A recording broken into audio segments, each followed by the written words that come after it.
You're listening to Good Morning Gwinnett, a division of Noise Media Network, hosted by Audrey Bell Kearney, sharing stories about people and places around beautiful Gwinnett County and beyond. Monday through Thursday at 10 a.m. Southern living at its best.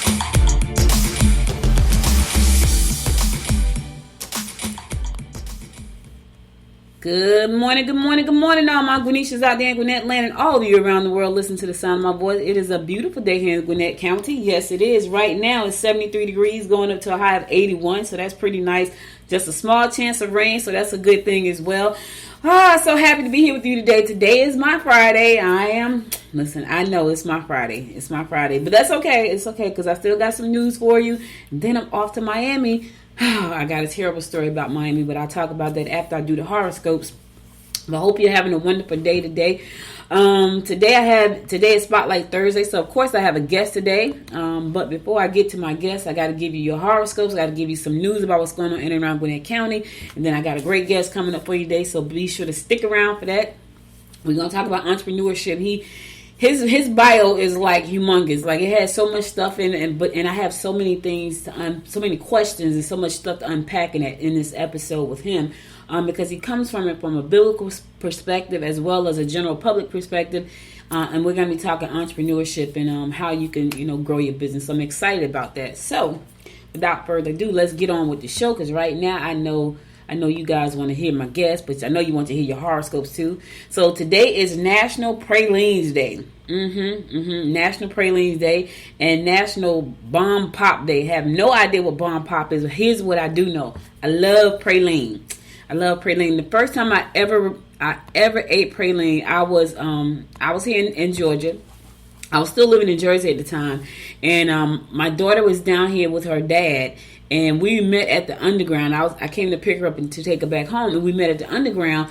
And there was a praline store. I'm going to call it a praline mini factory inside the Underground downtown Atlanta. So you guys remember the Underground downtown Atlanta where you go underground and shop at all these different little stores. But they had a praline store. And that was the first time I had eaten praline. And when I tell you I fell in love with praline, man, it was so good. I was like, this is crazy. Because it was just so buttery, it had the pecans in it. It was so good. It was so good. So today is National Praline Day. Now, I can't really eat sweets like that too much. Like if it's too super sweet, it makes me sick. It makes me nauseous. I want to Earl and just.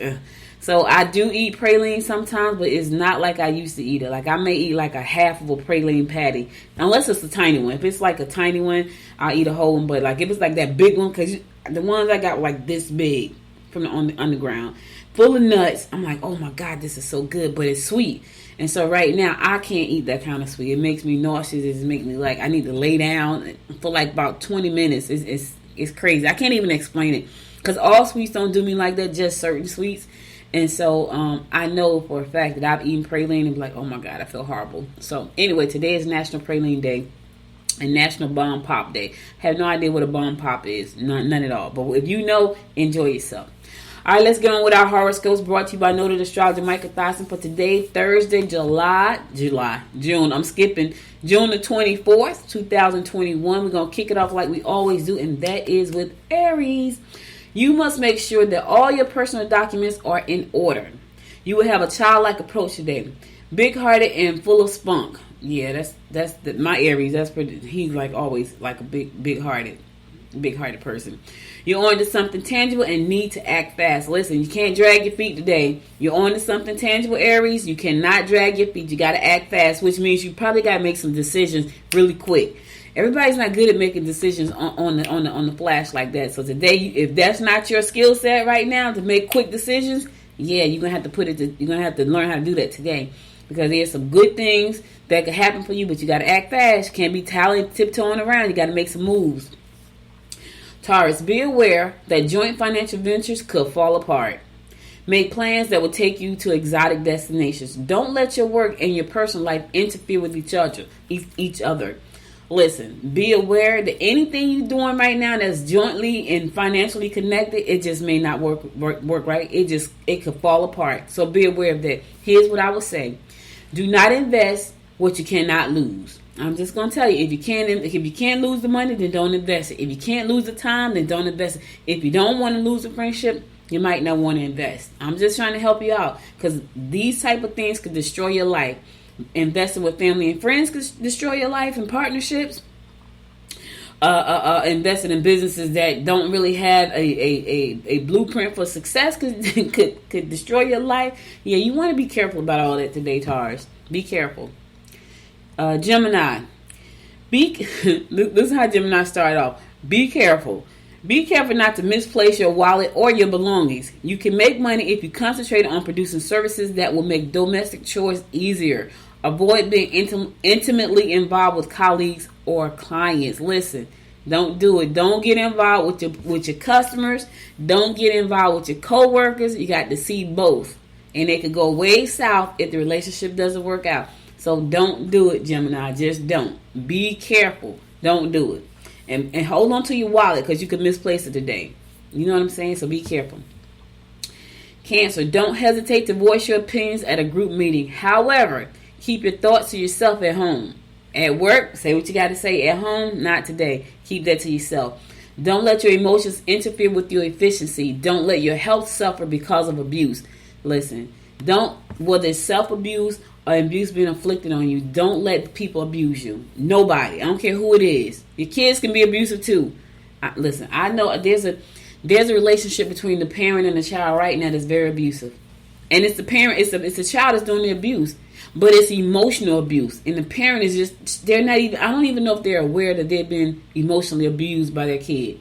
Because kids will do it to you. They will guilt you. You know, some of them make you feel like you're worthless. You just smack, you better get out of here. I'm just kidding. But anyway, don't let anybody abuse you today, Cancer. Nobody. Put your foot down. Put your big girl panties on, your big boy underwear on, and don't let anybody abuse you today. Yeah, men get abused too. I know we hear about women all the time, but there are men who are abused. They are. Leo, you may not be happy with members of your family. You may not be happy if members of your family are not pulling their weight.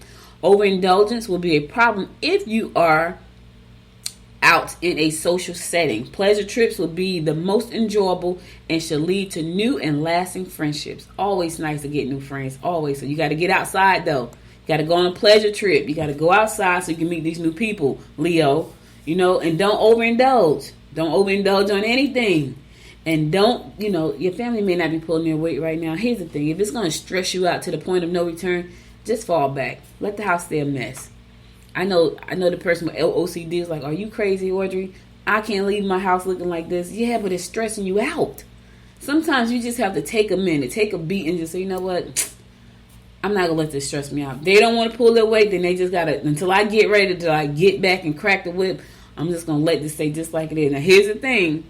I'm saying that, right? But if you got those people who never notice that the pile of clothes is piled up in the corner and it just keep getting bigger and bigger and bigger, that may be a problem. So what I'm saying may not work for you. You might have to crack the whip. Anyway, let's keep it moving. Virgo, you're in the mood to spend money. Don't gossip, and you will accomplish the most in the work environment today. You want to spend some money, but don't gossip, and you're going to accomplish a lot at work today. Okay, listen, I'm in the mood to spend some money too, Virgo. I ain't going to even play. But I'm not spending it today. I got too much on my plate today. I'm going to spend some tomorrow before I go on this trip. Yeah, but I know you're in the mood right now. Me too. I'm in the mood right now to do it right now, but I'm not. And you're going to accomplish a lot at work today. All right, listen, I'm going to a song. I'll be back after this song to give you more of the horoscopes brought to you by noted astrologer Micah Thyssen. So stay tuned.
Welcome back. It's your girl, R.E.D. giving you the daily horoscopes brought to you by noted astrologer Micah Thies. I'm going to pick it up with Libra.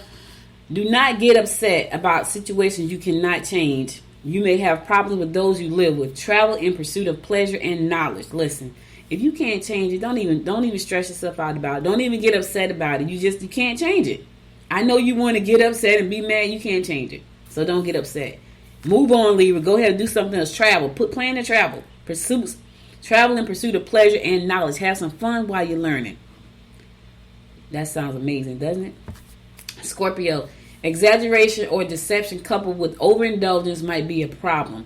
Listening can be more valuable than being a chatterbox. Delve into your work if you can't make amends at home. Listening, that's why you get 2 ears, 1 mouth, because listening can be valuable. Stop being a chatterbox. Let somebody else talk. I know. I've been accused of being a chatterbox before. I get it, Scorpio. We like to talk.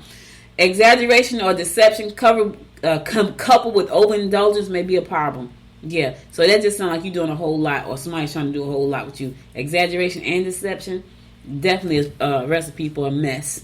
I'm just trying to help you out. Sagittarius. Things are looking good for you, so open your eyes and get to it. Short trips will be educational. Don't let your mate force you into making a decision that you aren't ready to make. Yeah, things are looking good for you, so open your eyes and get to it. Get ready. If you already ready, you ain't got to get ready, Sag. When you stay ready, you ain't got to get ready, and things are looking good for you. Yep. Don't let your mate force you into making decisions that you are not ready to make. Listen, don't let nobody force you to do anything you don't want to do. Just say no. The most powerful 2-letter word in our alphabet, no. I know. I'm just trying to help you out. Capricorn. You may want to make drastic changes concerning your personal partner. However, romantic opportunities are evident.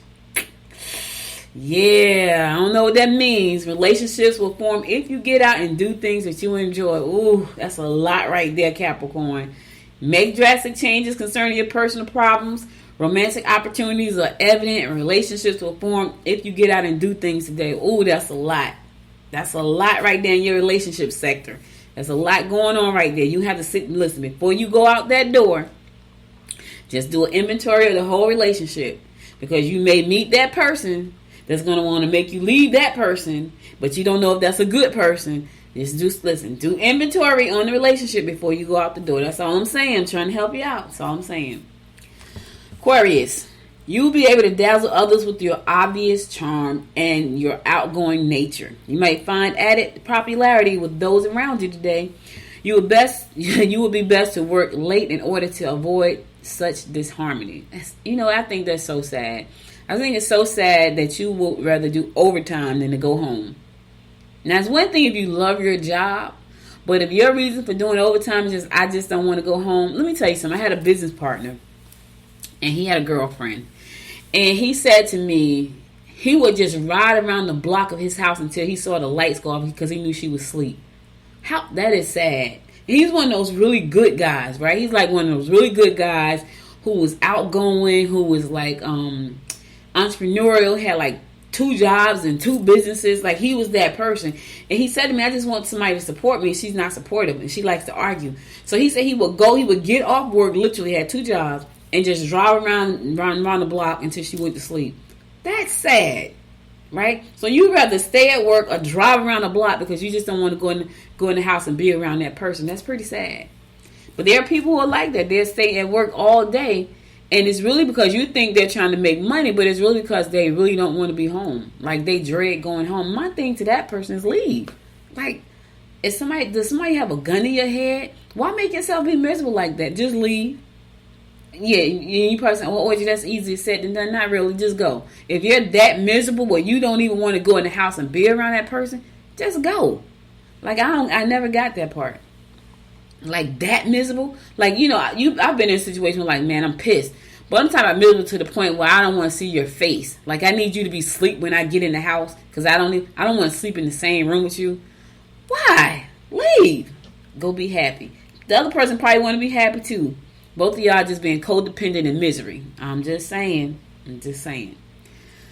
Last but not least, my fellow fish Pisces, your horizons Broaden your horizons and look into programs that will teach you awareness and relaxation. I definitely need relaxation. Ask others to help, or you may feel that a burden is weighing you down. Your lover may cost you financially. Uh-oh, fish. We don't like to hear that. We don't need nobody costing us financially, do we? No, we do not. Listen, you better ask for some help. Something is weighing you down. The burden of him or her financially on you, that burden is weighing you down. But ask for help, because we don't need to be weighed down, and we don't need nobody touching the coins, right? Right. All right, listen, that's all the horoscopes I got for today. I'll be back again tomorrow at 10. Not tomorrow. Tomorrow is Friday. As a matter of fact, guys, I don't think I will be back until Monday, maybe. Remember, I'll be in Miami for the weekend. And so if I can bring you your horoscopes, at least I'll do that. But I'm not sure of my situation, so I may not be back until Wednesday. However, if I can come in on Monday and give you at least your horoscopes and the national holiday, I will definitely do so. So anyway, that being said, I'll be back next week to bring you more of the horoscopes brought to you by Noted Astrologer Micah Thies. So now let's get on to some news you can use before I bring in my guest, who I see is in the green room waiting and standing by. But I gotta just talk about this real quick. So, the rent moratorium is set to expire at the end of this month, and so for a lot of people, that means that they will be evicted. And so President Biden is expected to extend the eviction moratorium through July, which is going to help a lot of people. And because a lot of people still are not back to work. Now, here's the thing: employers are saying that they have jobs and people won't take them. Now, listen. You better get you a job, because this could possibly be extended to July. So you go ahead and get the job so you don't face eviction in the next month. Because August, you may not have that luxury of saying, you know what, I'm not going to be evicted. Get the job while the jobs are out there. And they're out there. You got to go get them. But anyway, he's planning, they're thinking that he's going to extend it through the end of July, which is going to help some people. Some people can't find a job. But there are tons of jobs out there. And the employers are saying that they can't find people to come and work. I was at a restaurant yesterday at a networking event, and they had hiring signs all over the door. And she still said that we can't even open up the back section of the restaurant because they can't find people to hire. I think that's crazy. We went from having no jobs to having an abundance of jobs and no employees. That sounds nuts. There was a building that collapsed in Florida, and my prayers go out to the families and friends of the people that were affected. I know one person lost their life. I'll be in Florida Saturday, and just praying for the family that that everybody else make it out okay. One person did not make it out so far, and so that's pretty sad. John McAfee was found dead in a Spanish prison. If you don't know who he was the person that created the software McAfee. So whenever you have a virus on your computer, John McAfee was the person that created that software that helps us protect our computers against malware and viruses. He did really well, but he had some issues. Like, there's a documentary that I watched about him. He had some real issues. But anyway, he was in Spanish prison. Apparently, he killed himself, and so that's pretty sad too, because he was a genius. But sometimes geniuses suffer from mental illnesses that we can't see because we only see the genius. But I saw a documentary that he produced. It was horrific, and I was like, oh my God, like, because you wouldn't think of that coming from someone who has done so well for us in the community, in the computer space. But anyway, I got to give you all this last bit of news before I bring my guests up. So yesterday, District Attorney Patsy Austin-Gatson signed an agreement with the program R.E.D to help them to be a partner with the program they got. It's called R.E.D, and R.E.D is a wonderful program. I got an opportunity to read, to hear from the founder of the program. His name is David Lee Windecher, and David Lee, he's an attorney here in Georgia, but he had a criminal record, and he tells a story about how he was able to overcome his criminal record, become an attorney with a lot of hurdles that he was able to jump, but because he had a criminal record, become an attorney, and now he's helping other young folks who are in the same situation. They have a criminal background, and when you have a criminal background, it holds you back. It could hold you back, especially if you don't know that resources are out there to help you. And so I was at the event yesterday with D.A. Gatson, and she's so happy for her partner, for her team, and her to be partnering with R.E.D, and R.E.D stands for rehabilitating and enabling dreams. I thought that was pretty cool. So that's what R.E.D stands for. And this program is really there to help these young people go through a 12-month system, which is amazing. They showed us a video about the system, and I thought it was just amazing. So it's a 12-month system.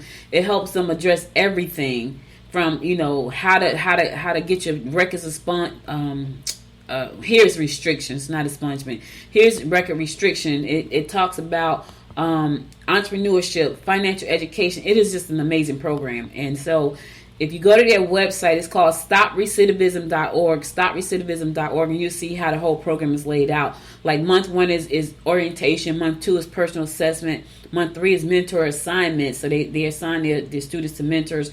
Month 4 is know your rights, because you really need to know your rights. Month 5 is your voice matters. Month 6 is anger management, because a lot of these young people do suffer from anger management. Month 7 is emotional intelligence. Month 8 is substance abuse. Not all of them have substance abuse, but some of them do. And so there's the part of the system is being able to help them through that. Month 9 is finance and banking. Month 10 is employment training, which is great. Month 11 is employment search. Month 12 is record restriction. Now, I know on the new program, this is on their website, but on the program he showed us yesterday, entrepreneurship is one of those months. And I think it's right after banking and finance. So it's probably like, it says 12 months, but I think it says 12 months. It's a 12-month program, but I think it's actually 13 months because I did see entrepreneurship there, and I got excited about that because I'm always excited about entrepreneurship. Anyway, D.A. Gatson and her team are partnering with R.E.D to make sure that they address recidivism. Here in Gwinnett County, they want to make sure that our youth between the ages of 17 and 28 can come out, even if they've made some bad choices, come out and get employment or start a business and have the necessary skills, tools, and the people to help them do that. So that was a great program yesterday. I had the opportunity to be there. Listen, go to the Facebook page. If you go to Gwinnett District Attorney's website, you'll be able to see that live stream video there. Now I'm working closely with the DA's department. I am the community liaison for the DA's department here in Gwinnett County, and so I'll be putting up more information about what the DA office is offering, all the programs. They have a lot of programs coming out of there, so you'll be seeing me putting out a lot of press releases about all the things that the district attorney office is putting out, because I am the community liaison for them. And so just make sure to check out the Facebook page over on Facebook. That's the Gwinnett District Attorney. We have our own Facebook there, and you'll see information there from this program. You'll also see the video from yesterday, which is so touching. You will see David tell his story. You'll see 2 of the students who went through the program already share their stories and their feelings about the program and how it's helping them succeed in life. So check it out there, because I think you're going to find it very interesting.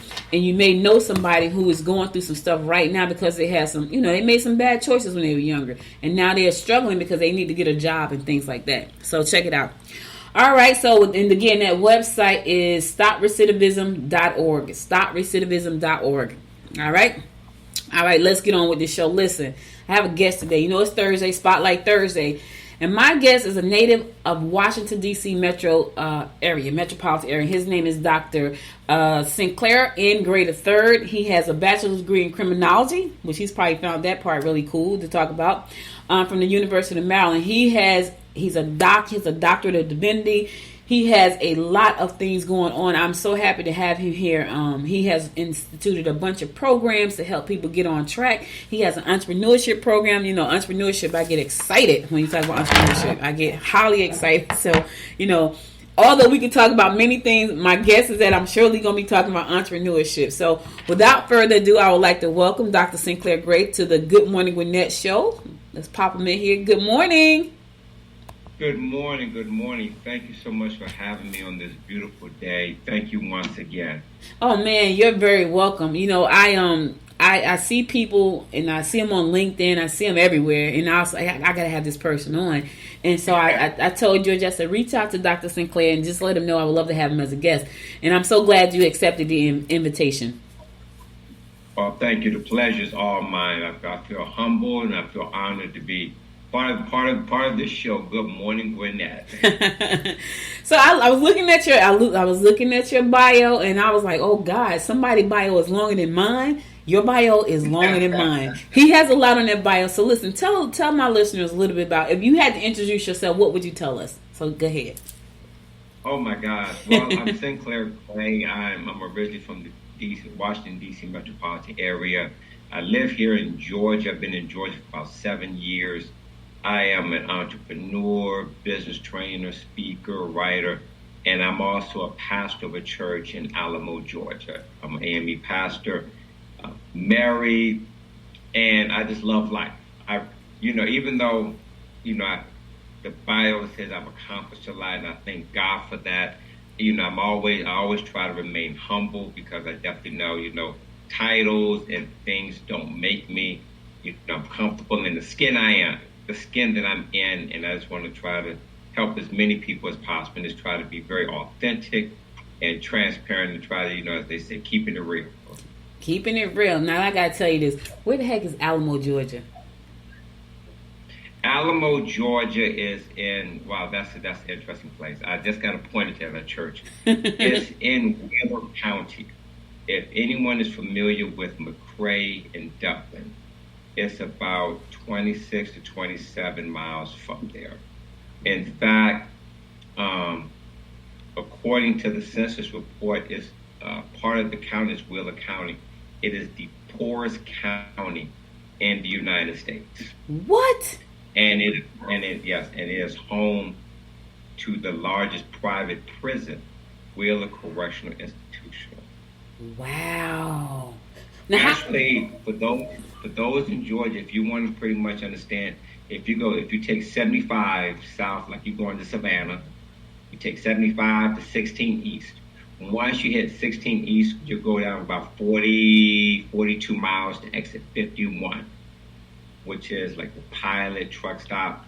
Take that exit, then you're about 26 miles down there. It's a small area. It's a dry county. Wow. No grocery stores, not much of anything happening down there. They have things, but not much of anything happening down there. So I just got appointed down there the third week of April. So we're trying to do big things at Alamo. Wow. Never heard of Alamo either until I got a point. I'm like, Alamo? Where's Alamo? I was like, where's Alamo, Georgia? Because, I was born in Georgia, but I was raised in Jersey. So I've been back like you about 8 years. Well, this year made 8 years. Okay. So I'm still learning my way around. I'm from Albany. And I got to tell you a quick story. So I was watching YouTube one night. I love to watch like the tiny house videos and the container homes built. I'm watching that, right? So this guy pops up. He has a show called the best places to live in Georgia, right? And he was like, and it's not Albany, it's the worst. I was like, which is crazy. I'm from Albany, but Albany is stuck. And I go down. I'm going down there on the 9th of July. Actually, I feel like it's stuck because ever since I was a little girl, it looks the same. And I had a relative pass a couple of years ago, and we were in a limousine. We were driving. It was just tore up. And I was in the back, so like, who is the mayor of this town? Like, who's on the planning committee? I'm in the back of the limo just going on like who's on the planning department? I mean, look at this place. So the limo driver kind of got annoyed with me. She's like, we have a great mayor and people just need to want to take care of their yards. I was like, I said, what? I'm so sorry. I did not mean to insult your mayor. I'm so sorry. I apologize. She probably is a wonderful person. And I just left it like that, right? So when I was getting out the limousine to go in the house, she said, well, I guess you're going to come down here. And this is how she said, I guess you're going to come down here and run for mayor. I said, I consulted with my husband, and he said I could, but only if you guys flew me in every day. She was like, and she rolled her eyes. It was so funny. It was so funny. But a lot of those small towns like that, they have the small town charm, but economically, they can't really survive or they can't even thrive because, I don't know, to me, I feel like it's like a lack of community development. What's your thoughts on that? Because I can get on this stuff and things stay. Oh, no. I agree, Trillis. I've been down there, for about 2 months now. I think it's a lack of vision. I just think, I've already met the city council members, the mayor, new mayor. I think a lot of it is a lot of people stuck in their own ways with no vision. When you have a lot of people, and I hate to say it, who live impoverished and they can't see anything better, and many times they don't want anything better, then they just remain stuck into it. And when I went to my first city council meeting, they were kind of bragging about how much money the prison brings into the city. And I'm like, wait a minute, why do you have a prison that's here? If anything, I come with the mentality of let's get rid of the prison system. I think too many people are locked up that don't need to be locked up. And when you're looking at the private prison as a huge factor for jobs and for paying this and paying that, then we have a problem. Yes, I know people need jobs, but let's not have them in the job in the prison system. Let's demolish the prison system. Let's create opportunities. So I think in that case, people have to have a vision. And, I think you need some people to come down in and forgive my language, to raise a lot of hell and shake up some things. And I know when I got that assignment to pastor a church in Alamo, I told my wife, I said, I feel such a calling on me, not just for the church, but also for the city and community. Because I don't know how long I'm going to be there. I may be assigned there for a year, 2, or whenever. But I know just being there, have a commitment, not just to the people in the church, but also to the community. So in 2 months, we're doing some things already. We're not trying to promote the church. No, go ahead. It's called Mayfield Zion AME Church. And one of the things that we're doing on July 1st is I've set up a program with the local food bank. We're going to feed 250 families on there. So when other churches in the area and that community said no, I came and said, you know what, we're going to do it because there's too many people who are homeless. There's too many people who are hungry, whether they're the elderly, underserved. We're going to feed the people. So every other month, we're committing to feeding 250 families. And in the process, we're also doing some social justice work to help in the preschool to prison pipeline. So we got that scheduled for the 3rd week of July. So I'm trying to come in there and try and do a whole lot. So. Well, I can tell, let me ask you this, because this is what I find. I love small towns. I was born in Albany, but I was raised in Newark. So Newark is not small by any stretch of the imagination. I know Newark. Well, I've spoken in Newark a couple times. Yeah, it's not small. Newark alone has just the city has about 250,000 people. So that's like most of Gwinnett County. That's like a third of Gwinnett County. So it's not small by any stretch of the imagination. But like you said, I feel like a lot of small towns, they do have a limited vision. But let me ask you this. Are you getting pushback from, like the government there, like the local government? Because that's what I find. Like a lot of times you go in, you want to see things change. You want to be a catalyst for change. And then you get pushback from the local government. Are you getting, acceptance for the programs that you're running? Or are you getting some pushback? Because people don't like change. Well, surprisingly, I'm getting support. Like I've only been on 2 months. My first council meeting, I came in and told them some ideas, but I had one council member who doesn't look like us tell me, said, well, you know what, Pastor, I'm happy you down here. Last time I went to your church, it was for a funeral. Oh, okay, that's nice. I said, but you know what, my job here at the church meets once a month. I said, you know what, we want to build up the church, we want to build up this community. So I told him, I said, you could be satisfied just coming for a funeral. That's your lifestyle. That's not me. Mm-hmm. And I think I kind of shook him because, number one, not only am I a preacher, but I also believe in being very active in the social justice front. And we just can't do things the way we used to. Just because you sit on the city council and you're happy with your little few dollars and you're retired, I'm coming down here and I have a responsibility. Either you're going to work with me or I'm going to work around you. All right. So surprisingly, I have not gotten any pushback. That's not to say I don't expect pushback, but right now, I plan on going full steam ahead. I know one of your initiatives is to feed the homeless, but is there, first of all, what's the population of Alamo? I want to say, to the statistics, I want to say between 35 to 3,900. Okay. So it's part of a county called Wheeler County, and there's only 2 cities that make up that county, Glenwood and Alamo. Okay. So it's a small county. I know your initiative right now is to make sure that people have food. When you look at the economics of the area, what industry outside of the prison would you say is there? Because I know when I think about Albany as an anchor town because it has an airport. And I think about all of the smaller towns that surround it. To me, if I was on the planning commission or something, I'd be like, listen, we have an anchor town. We should be bringing business from all these towns. So we shouldn't look like this. We should look like the suburb compared to other places. What would be the industry there? Or do you have to go in there and create an industry outside of the prison industry? You pretty much have to come in and create an industry. In Alamo, there's no grocery store.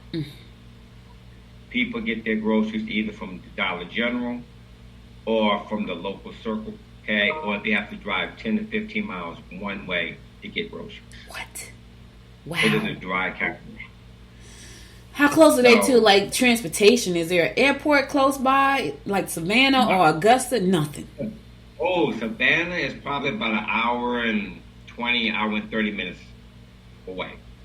Wow. So it sounds like you're going to have your work cut out for you, because I'm just trying to think about, you know, do they have a lot of pecan trees there? You know, like what, peaches, orchards, or, you know, farmland? Not sure at the moment. Not sure. I know they have a senior center that feeds a lot of the seniors. Yeah. I've connected with some of the with the director there. That's who's helping me with the food distribution. Like I said, I'm coming from out of town, so I have to make my connections with people. So they're very helpful. So it's going to be interesting. It's going to be really interesting. I can just imagine. I went to St. Lucia a few years ago. I had to speak, and I was speaking on podcasting and film distribution and all that stuff. And they had a cocoa. It was a cocoa farm that just farmed the cocoa and did nothing with it. And I was like, so here I am, the visionary, like, so you mean to tell me y'all growing like chocolate and it's just like hanging on the trees and it's like we don't know what to do with it. And oh my gosh. Oh my God, Dr. Sinclair, it was so crazy. So they were big for bananas. Like everywhere you went, there were bananas. There were bananas hanging in my hotel. Like I would walk up the steps in my room and there was a banana tree right down the middle. I thought it was so beautiful. I was like, are those real bananas? It was crazy. So you could see the bananas everywhere. And I said to them, well, why do you have so many bananas just hanging on the trees? They said because we lost our contract with America because Chiquita knocked them out the box.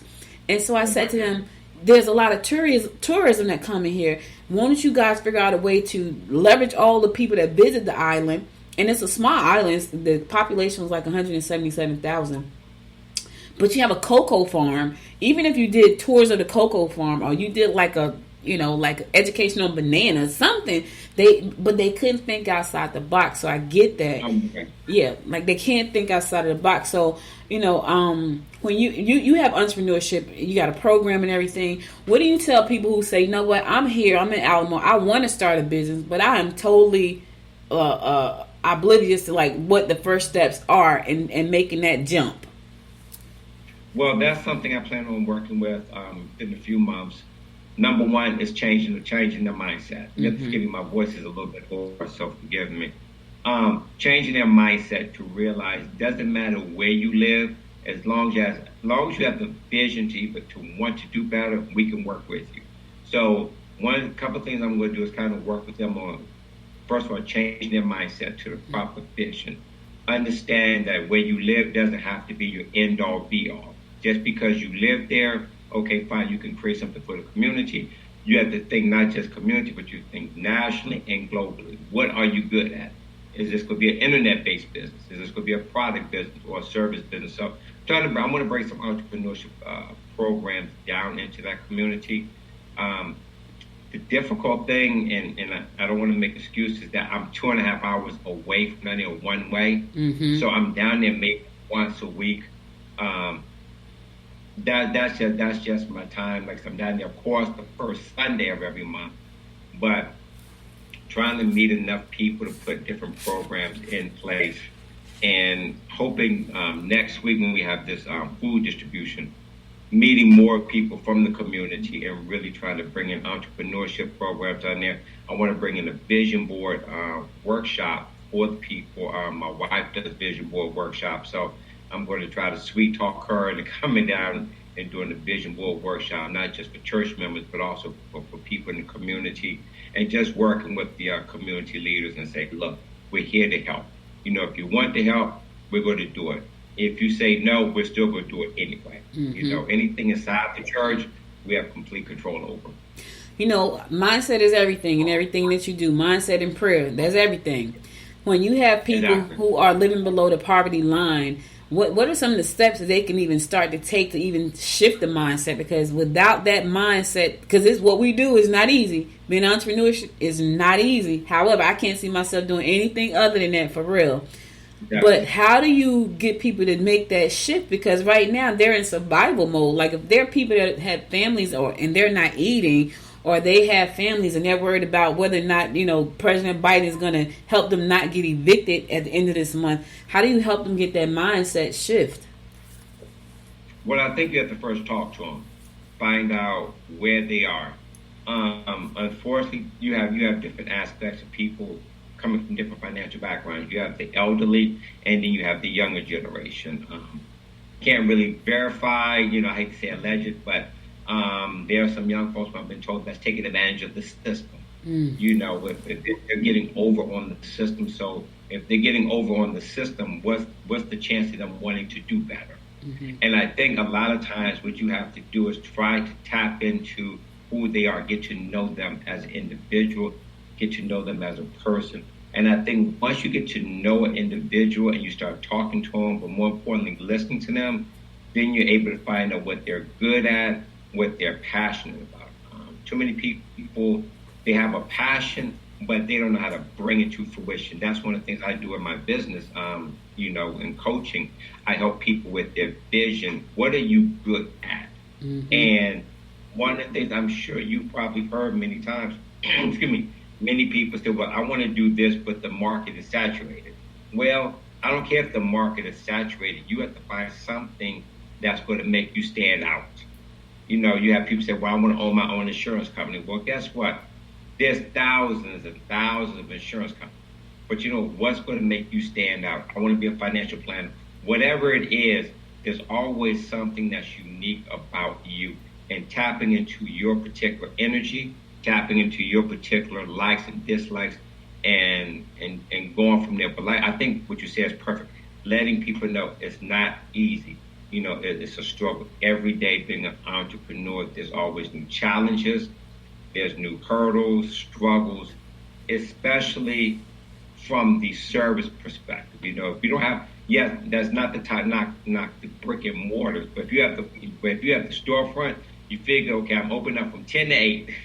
Mm-hmm. People kind of know where I'm at. You're doing your marketing, advertising, but people are coming to you. But what do you do when you have to go to people?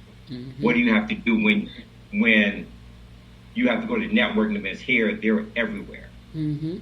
And you have to constantly, how to constantly stay on the grind, but also have a balance.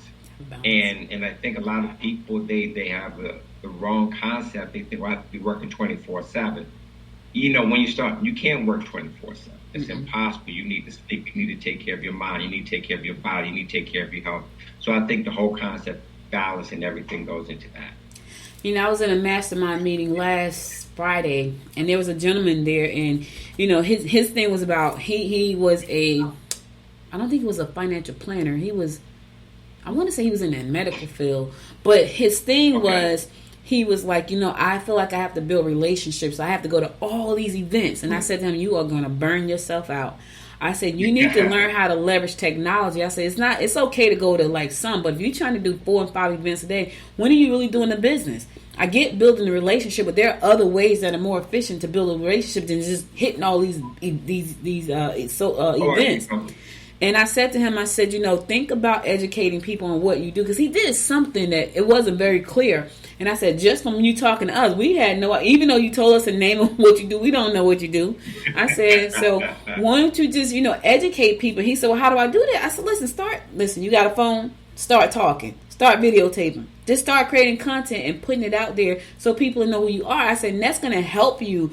And that way you don't have to just go to every event, 5 events. I said, I would lose my mind. I was doing it at one point. I was networking. And I hate networking. I'm so not a networker because I'm so not, I don't like having to make up a conversation. I'm a person that we sit down and we're having coffee or tea or whatever, and we're having a conversation. I could do that, but when I gotta walk up and I gotta say, "Hey, how you doing? I'm Audrey, and I do a podcast." Oh, it's so inauthentic for me. So it's hard for me to do that. I used to tell my daughter, she likes to act. I said, I'll be a horrible actress. She said, why? I said, because I got to pretend. I'm not good at pretending, And so when you're networking, you're kind of pretending, you know what I mean? So I was telling him, you got to start creating content. And when you start to create content and put it out, people will get to know you and build relationships that way. And so I said all that to say, there are a lot of people that you're probably going to run across that have these amazing gifts that they don't even think they have. They don't even think of them as gifts. Like if you know how to drive a tractor and not make it flip over and get it cut or plowed in like an hour, that's a skill. Because I probably get on the same tractor. Listen, let me tell you what I did, Dr. Sinclair. My husband cuts the grass. We got a riding lawnmower. He cuts the grass. It looks so easy, right? I'm like, well, how hard can it be? You're going to get on there, you're going to drive. Well, I get on the lawnmower, right? And I start to drive, and I come up on a hill, and I feel like I'm going to flip over. I was like, oh, no. I got to get off. I got to get off the lawnmower, even though it's like I was like, no. I have to get off the lawnmower. I'm going to let you do your thing. All of these things are skills. So when it's time to show people how to tap into the skills, I know you say you help them with their vision. What are some of the steps you help them take to create the vision and believe in the vision? 'Cause anything else outside of that, you got to believe in the vision. What are some of the steps you help them do that? Well, I have them write it down. Mm-hmm. Of course, write it down. Then I want to find out what are their goals, what are their short-term goals, what are their long-term goals. Are they currently doing what they're doing now?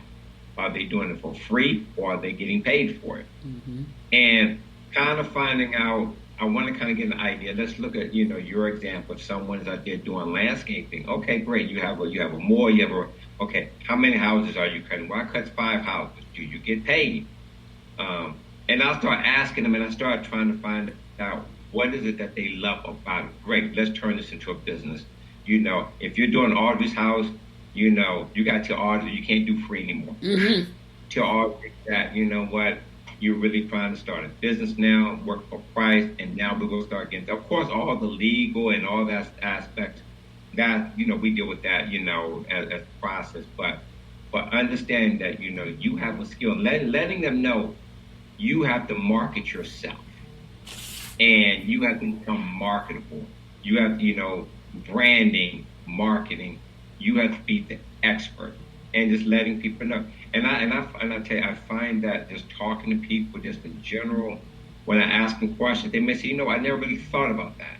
I like it, and I'm dealing with a few clients right now.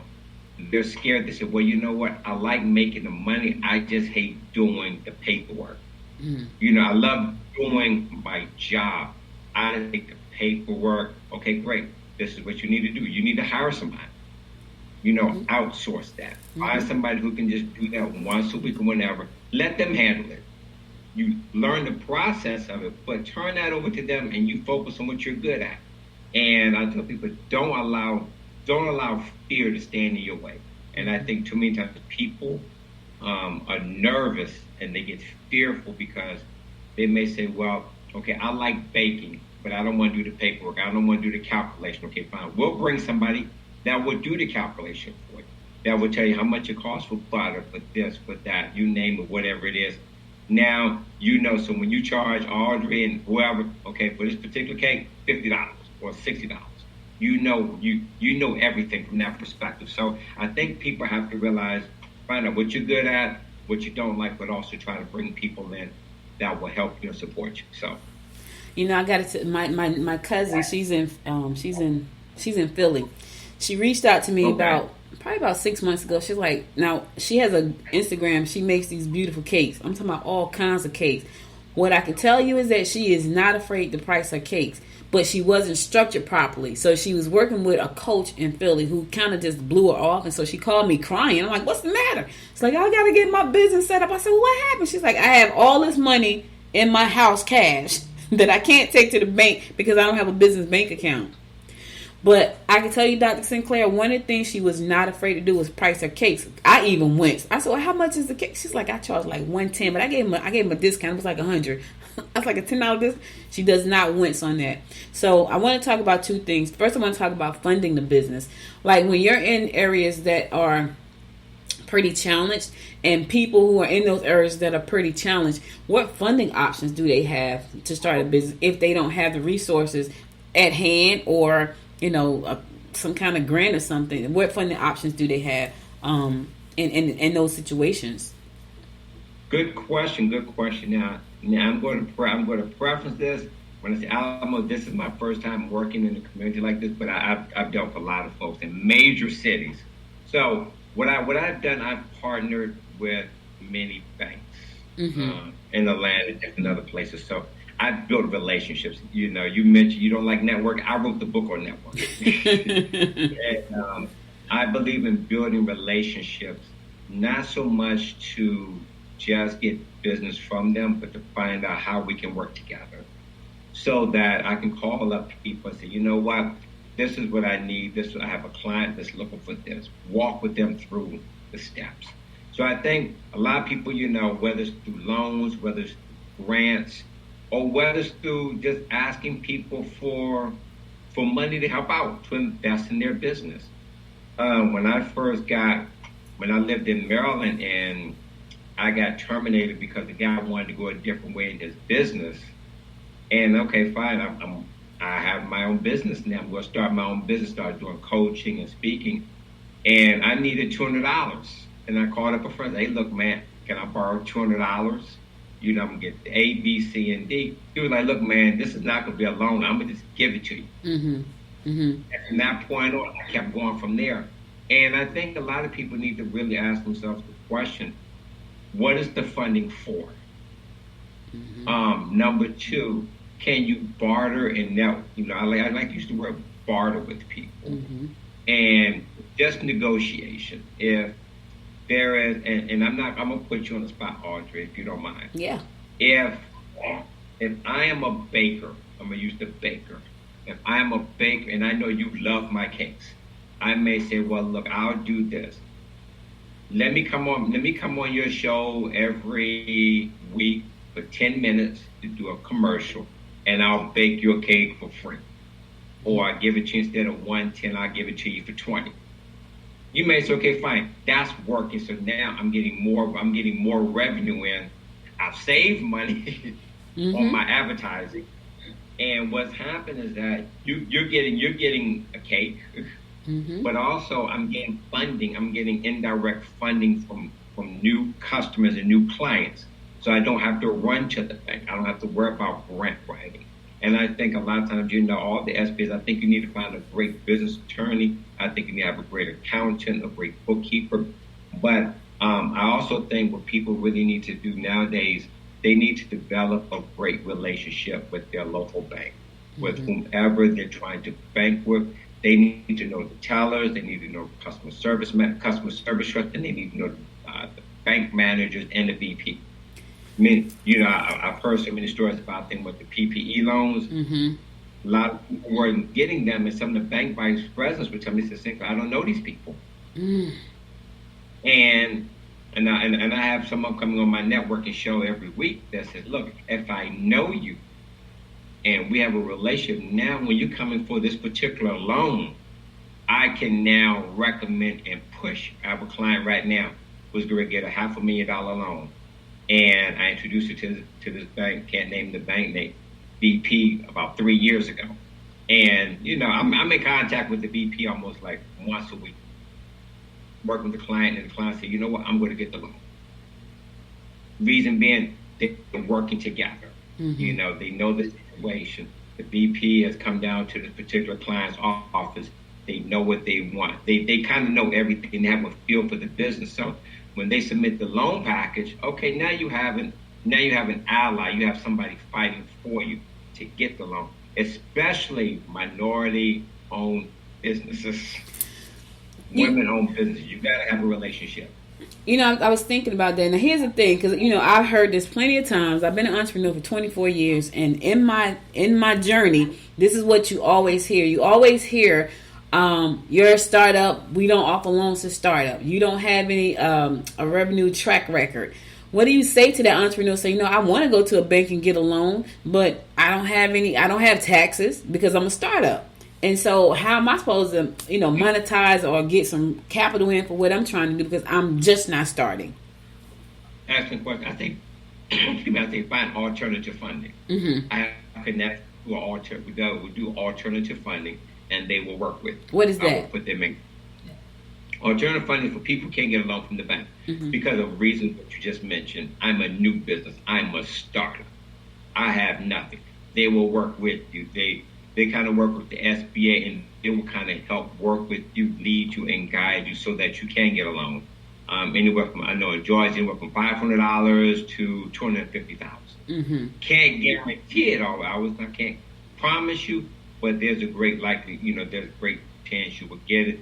I've met people who worked on different aspects. They've worked in the front end from the sales, and they've worked on the back end as far as underwriting, doing everything that needs to be done. So I put them in contact with the person, and then my job is to step back.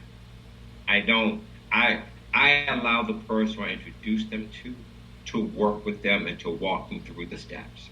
My job is to coach you, to make sure you've done everything what you need to do to get business for branding, marketing, and things of that sort. But once I've introduced you to someone, now it's up to you to follow through. Now, one of the things I do always excuse me, is that depending on who my clients are, I would test them to find out how serious they are. Mm-hmm. I would give them a list of actions. I need you to call these 5 people. And question I always hear about 80% of the time is, well, simply when you introduce me, I'm not going to introduce you. Call and mention my name. Mm-hmm. Not like I'm not all that, but I've built a relationship with these people that I don't need to do an introduction. Just call. I say, drop the doc. Hey, Sinclair told me to call you. Mm-hmm. They'll take it from there because one, I'm dealing with someone with integrity, someone with, who brings a lot of value. So if I say I need you to call these people within a week, or 2 or 3 people in a week, I'll find out if you call them or not. Mm-hmm. I'll wait probably before my next meeting. I'll call them. Hey, how's it going? Hey, Sinclair, how's it going? Has so and so called you? I've never gotten a call from this person. Oh, okay. Thanks a lot. So when I go to my meeting, have you called these people? Well, no, I haven't called them. Now, my coaching goes on a whole different mindset because I'm like, look, how serious are you with this business? I don't care how busy you are. Everyone has at least 5 or 10 minutes of it. 5 or 10 minutes. Mm-hmm. If you can go to Starbucks, if you can go to QT, wherever you go, you have time to call somebody, especially when I'm trying to offer a referral. And depending upon who the business and situation is, if I refer and you don't follow up, guess what? I cannot refer any business to you because now now what you've done, you've given me a bad taste in your mouth, a bad impression. Mm-hmm. I had someone reach out to me. I helped her not write a book. I helped her publish a book probably about 5 years ago, and I did a great job because then she started referring people to me. So I helped a few other people, but now she was trying to get to the next level. And I said to her, I honestly don't have the time to help you get to but I can refer you to some people, right? Referred her to 2 people. Neither one of them. And so what I try to do is I do it in a text message. Hey, such and such, this is such and such. Hey, this is what she needs. This is what she does. No answer. And I'm thinking, so I'm like, so there's no answer in my message. So I reached back out to my past clients and said, hey, did you get any hits from, that person? Is like, no.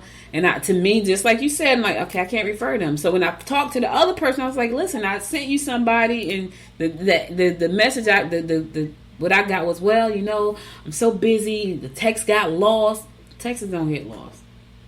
Because we like this all day long. All day long it's like this, So I'm like, really? So in my mind, like you, I was like, well, I can't refer anybody to them anymore. As much as I thought that they were helping people, they could not help my client. And my client was bringing somebody with her, so it would have been 2 clients.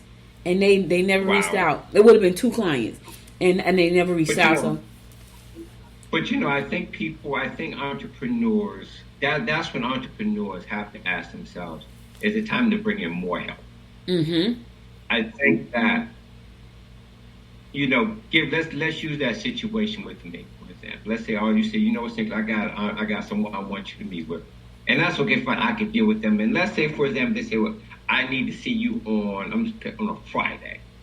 I can't meet them on a Friday. I'm booked on a Friday. Can we do, let's say, Monday?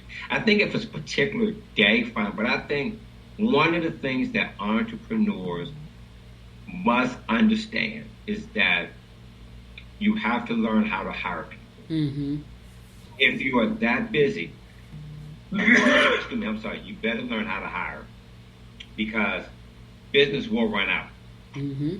My father, God rest his soul, my father had a limousine business, and I had just started working on my master's back in the late 90s, and excuse me, he had a great clientele. You know, this one client, oh my gosh, Audrey was really good. I mean, he had it going on. Mm-hmm. And I said, Dad, I said, look, man, we need to get some more clientele. We need to get some more clients. He said, no. This one client is good. They're paying us well. Now, mind you, my father was retired. Mm-hmm.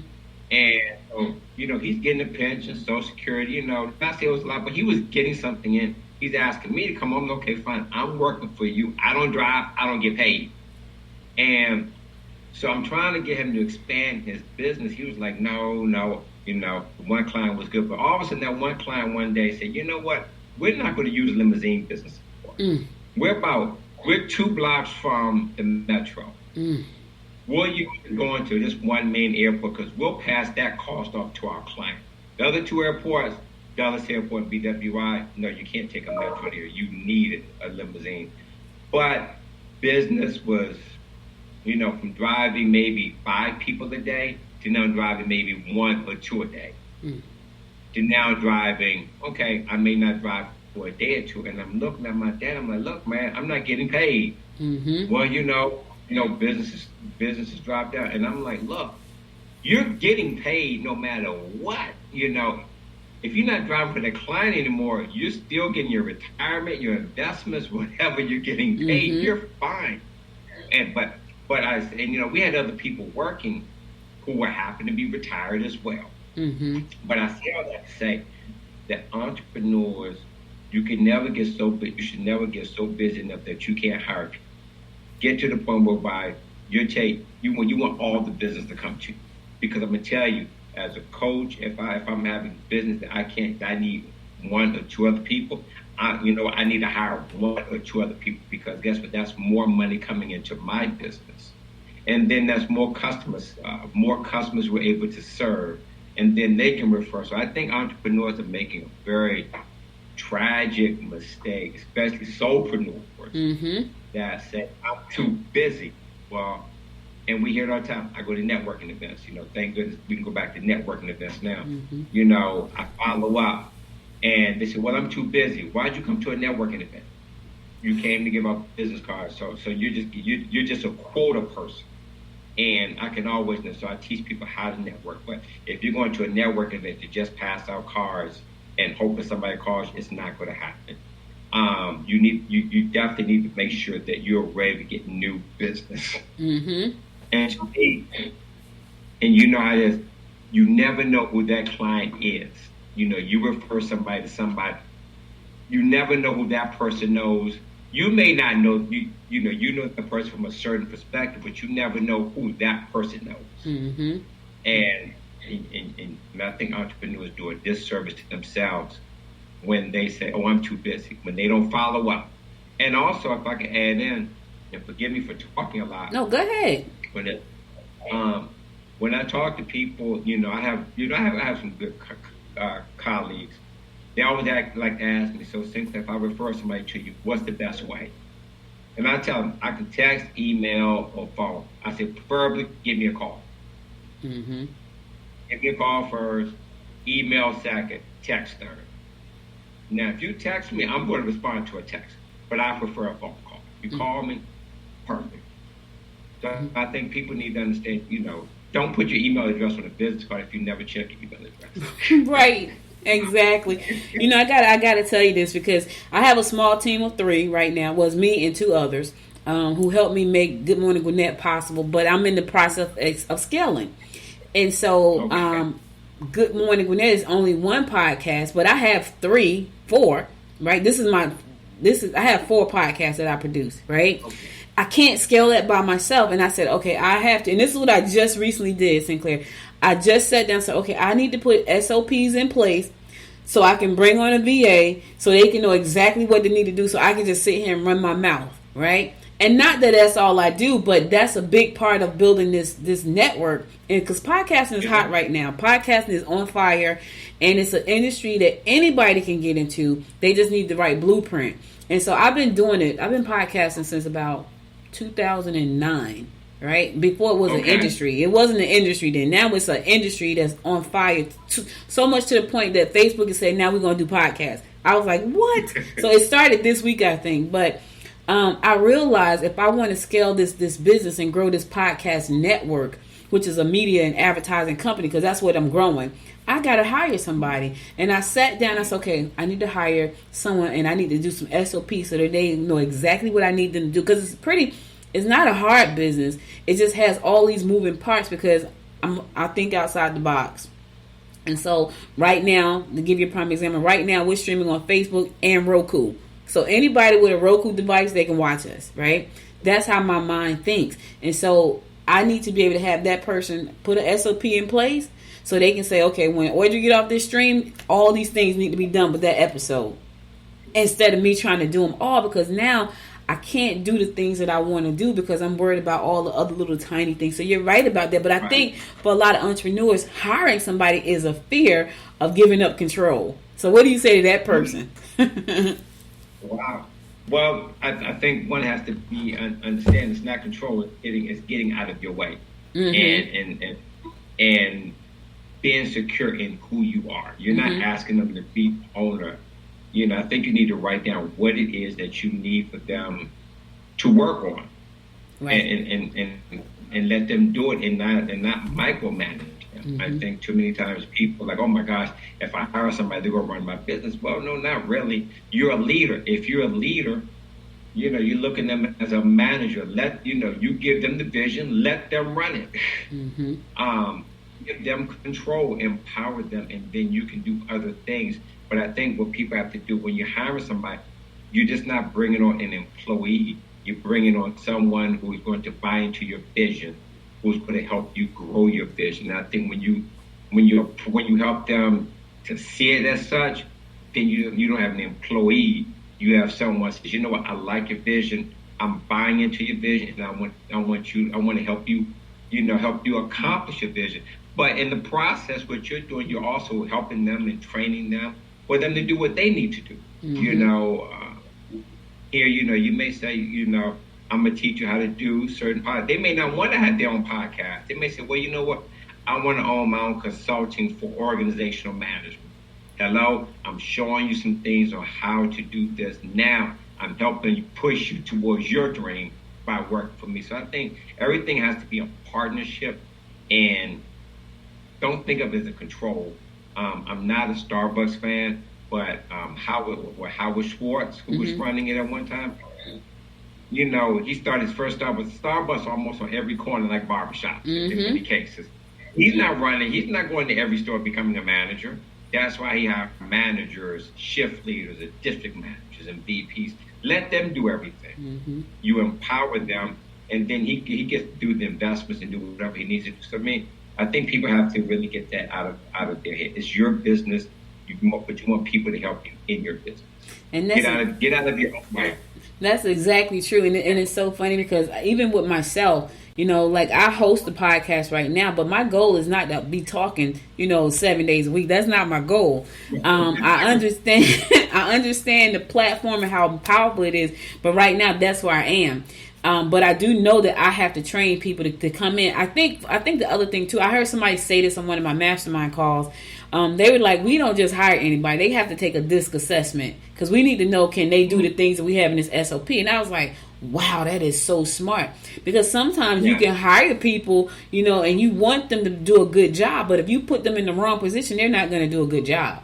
No matter how much they want to do a good job, they're just not. And I was like, that is so freaking smart, because I think I took the DISC when I was going into college. Like, what would you be good at, right? And so I took the DISC, and now people are using the DISC to bring on virtual assistants. They're like, we need to know that the virtual assistants that we hire, they're going to do these things right here that we need to get done. So if you're not, I forgot what, it's the Ninja Turtles, like, all the Ninja Turtles, they all got a name, Leo, whatever. So they're these personality types with these names of the Ninja Turtles. And I thought that was so smart because I'm at that space right now. So I will take this time and just write out exactly what I need to get done. If you can't do that, then I can't hire you. And it's nothing personal. It's just that you're not gonna be beneficial to myself or you to grow, because you're gonna hate what you do. And I think that's the worst thing in the world, is to be in a position that it's like grunt work for you. Like this for me is like I get up every day. I put this makeup on when I got a guest, and I'm excited, right? Every day, like 4 days a week. It's not grunt work for me, but when you gotta grunt it out, you may want to check yourself and say, maybe I'm in the wrong position. And so, have you worked with owners who, they started out doing one thing and they realize, I really hate this. This ain't what I want to do. Have you worked with people like that? And what have you told them? Well, before I tell them find something else, I tell them, I say, go on a vacation. Go on a vacation for anywhere from a few days to about a week. Clear your mind. I think a lot of times people get excited and everything is going fine. Then they hit adversity. Not enough clients. Things aren't going well. Money's looking funny and the change is strange. And they're tired. I may say, look, go away for a while. And most of the clients I've done that with, they've never thought about going away because they say, oh my gosh, what about my business? What about my business?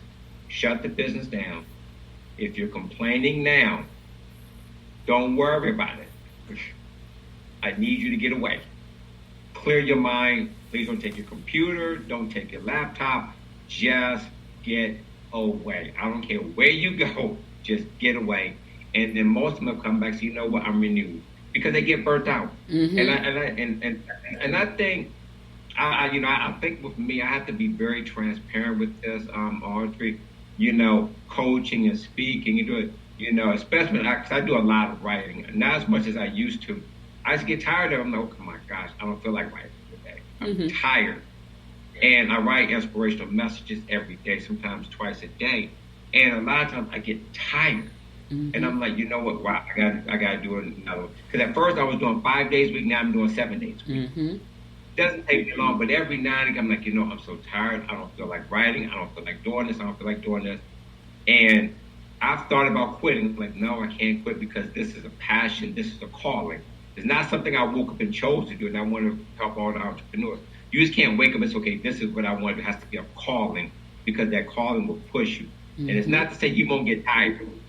And I think one of the best advice I got, it was interesting with my wife. Before we got married, I was writing some articles, and I told her, I said, you know what, I'm so tired.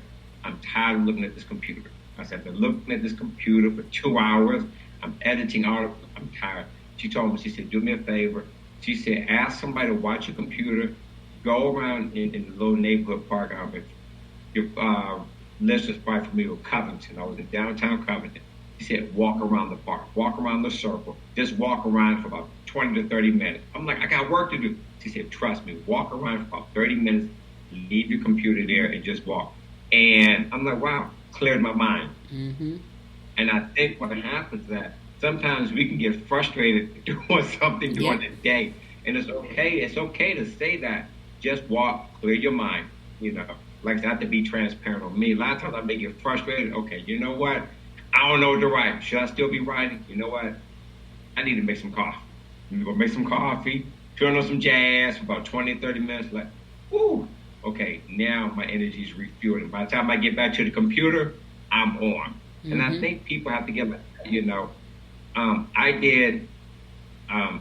put it in my bio, Audrey. I used to be on Love 860 in Atlanta when I first in Georgia, and I had a weekly show. It was for 1 hour, and it was good at times, but there's like, oh my gosh, I gotta go there, I gotta do this show.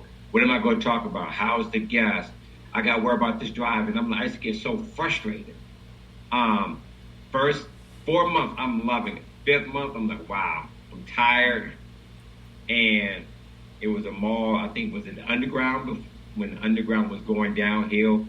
I would go there, go to Burger King, give me something to eat, and excuse me, I met this gentleman. He was homeless, but he always washed cars. So I $10 to wash my truck, and we would just have a conversation, and get something, bring him something. And after I left, he would always drop something in my spirit. I'm like, you know what? Thanks a lot, bro. I'm like, you gave me money. So I made that a part of my weekly ritual. And I think what happens is that we do get tired. We can love everything we want, but we will get tired. And the question is, what are we doing for our mental health? What are we doing for our emotional health to really get back? But I say all that to say, tell people, you get tired, you get frustrated, take a break. Take a break. Take a break. Go away on a mini vacation. Make it 4 days. Then come back. It's okay, fine. Is this something I really want to do? And then really hire a coach and really have a heart-to-heart talk with yourself. Yeah. And ask yourself, why are you running? Are you running because you don't know what to do? Are you tired, or are you just scared? That is so true. You know, Mondays are always my busiest day because I come off the weekend. So I try to, like, today is my Friday. I try to shut it down on Thursday. It doesn't shut down. I just don't produce the show.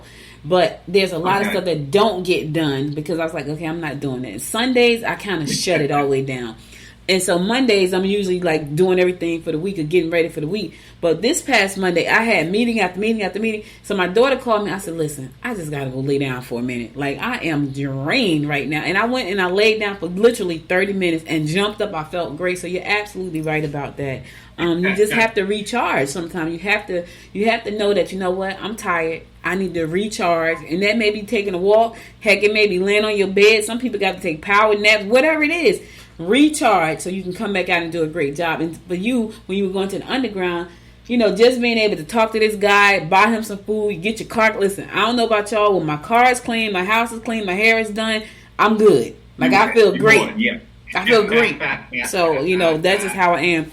So listen, Dr. Sinclair, this has been amazing. I would love to have you come back because there was a lot of stuff I still never got a chance to get to. And I really, really, really want to see, because I feel like this is not by chance that I asked Georgette to book you. She's my producer. She does a great job in getting me people. But I feel like Alamo is going to be something special.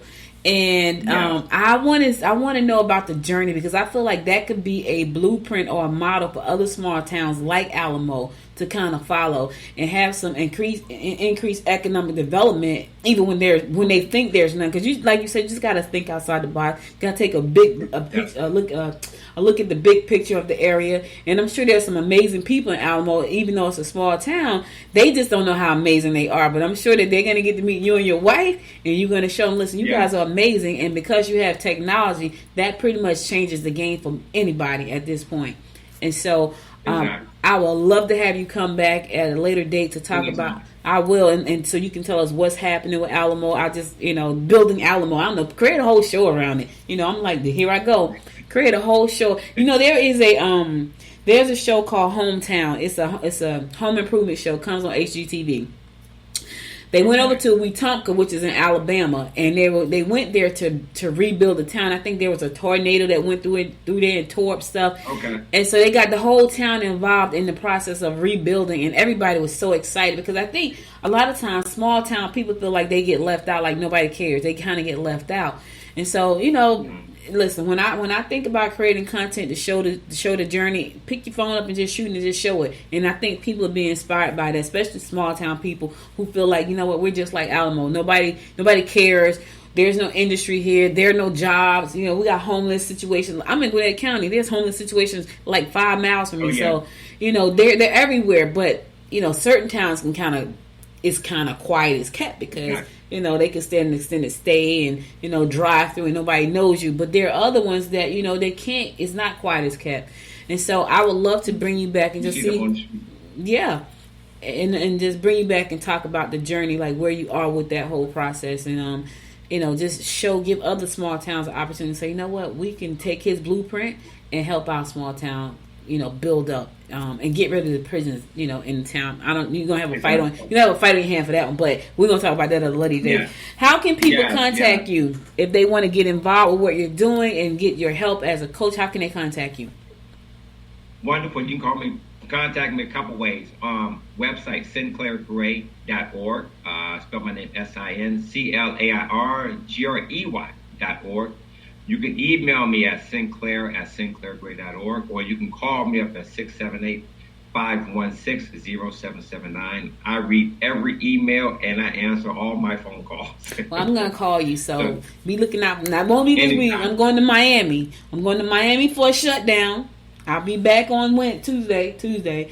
And but I want to, are you in the metro area? Where are you located? I'm in Conyers. Okay, so you're in Conyers. Okay, cool. So I will be reaching out to you so we can, because I know Georgette said you wanted to talk to me about something that you guys got going on. Yeah. And so Yes. I will be reaching out. Is next week too late to reach out to you when I come back? You call me anytime. Okay. Maybe I'll...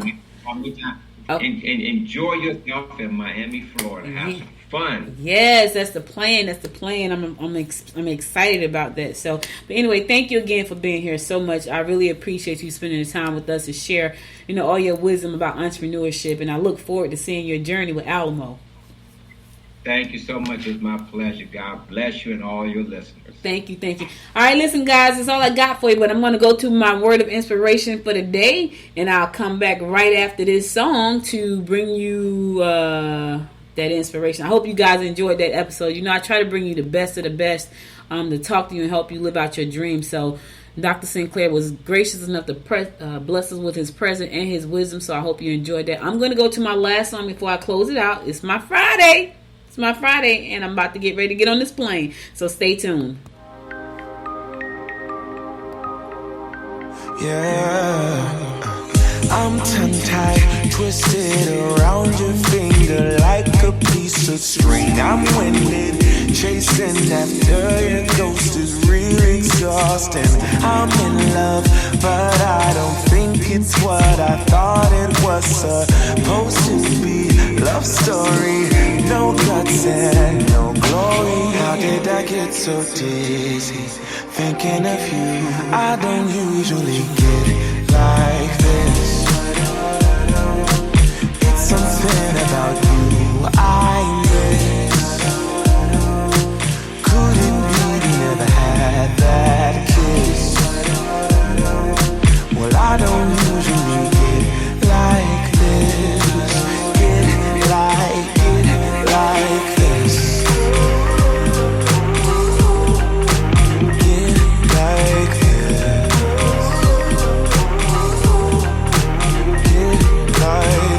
this.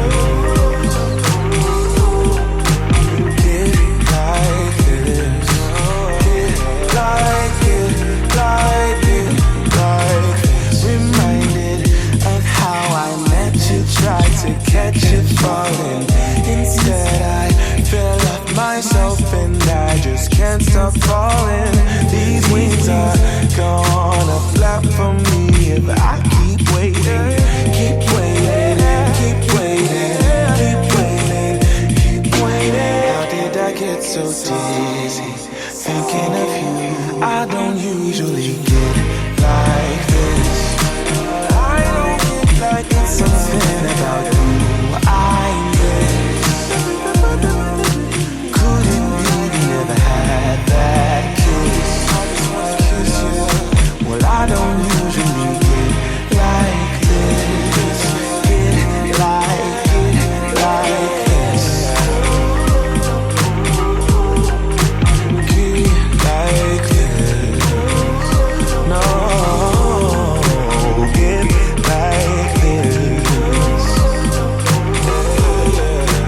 Get like this. Yeah, get like it, like it, like it. She loves me not. This bouquet is all I got. I'm dreaming, or could it be a future for you and me? She loves me, I know it's true. Or maybe I'm the fool for you. I don't usually get like this. It's something about you I miss. Could it be we never had that kiss? Yeah, I don't usually get like this. Get like this. Oh, get like this.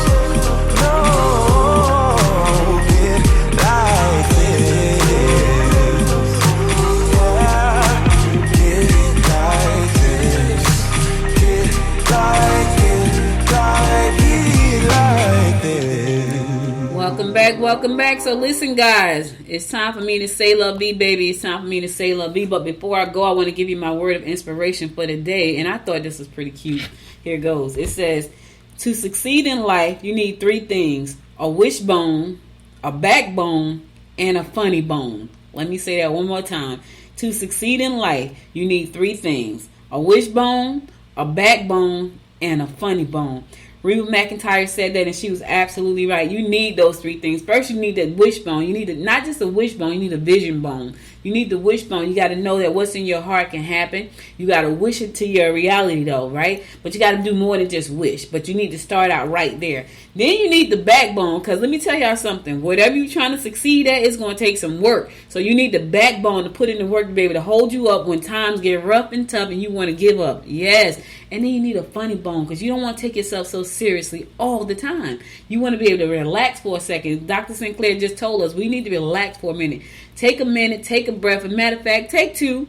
Breathe. Stop for a second. So you got to have that. You got to have some enjoyment in your life. Yes, the road to success can be a bumpy road. It could be a serious road. But don't be so serious all the time. Trust me, I know. I've been there. I live there. I'm there right now. Like I'm talking to you. But in a minute, I will be off here talking to you. I'll be getting me something to eat. And then I'll be right back here working. But you have to take a minute for relaxation. You have to take a minute just to enjoy your life. Because life can be short. It can be short. So listen.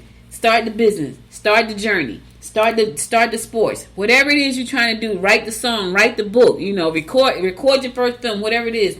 Just don't take yourself so seriously. And remember, you got to have a backbone, but it all starts with a wishbone. All right, listen, that's all I got for you today. You could have been anywhere in the world, but you spent the last hour and 30 minutes with me. Yes, we talked a lot today. I love and appreciate you the life of that. Be sure to follow me on Facebook at Good Morning Gwinnett. Follow me on Instagram at Good Morning Gwinnett, and follow me on the Twitter at GM Gwinnett. Also, if you like this episode and you listen to it on Apple Podcasts, go to Apple Podcasts, find your favorite 2 episodes, give it 5 stars. And be sure to download the app from the App Store. Whether you have an Android phone or Apple phone, there is an app for that. So download the Good Morning Gwinnett from the App Store. Good Morning Gwinnett app from the App Store to your phone. That way you never miss an episode. And if you want to listen to me on Sundays because that's your time to relax, you just want to hear me talk, tell Alexa, open Good Morning Gwinnett, and she will open Good Morning Gwinnett. Listen, if you like podcasting, you're a woman, you really want to learn how to podcast, the Podchix University is starting July 13th. That's PODCHIX.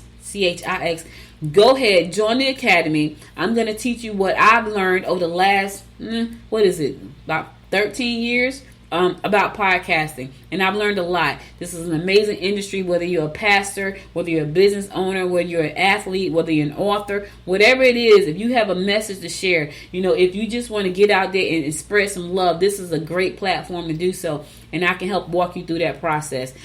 Be sure to go to Podchix. That's put the www in there, www.podchix, PODCHIX.com, PodchixUniversity.com, and sign up for the academy. It starts July 13th and it will run through September. So there are different classes there. You can take the podcast 101, or you can take the branding. If you already have a podcast and you just want to start branding and learning how to stream on platforms like Amazon Fire TV and Roku and Alexa and all that good stuff, you might want to just take the Brand Academy. So anyway, podcasting is a great way for you to become a local hero in your community, because you are shining the spotlight on your local community, businesses, political leaders, local government leaders and officials. This is a great way for you to put your hands in the community and have some fun doing it at the same time. So listen, thank you again for listening. I'll be back again next week. I can't tell you if it's Monday or Tuesday, but I won't miss too many days. I'll be back and I'll bring you all that I do, more of the horoscopes, the business national holiday, and an amazing guest. So thank you again for listening. Stay safe out there. Love you. Hug your loved ones and tell them you love them. Stay safe out there. Until next time, y'all. Make it a great day. Bye now. You've been listening to Good Morning Gwinnett. Make sure to tune in Monday through Thursday at 10 a.m. Eastern Time to find out what's happening around Gwinnett. If you like this episode, subscribe now and share with your friends. To learn more about Noise Media Network, visit noisemedia.us.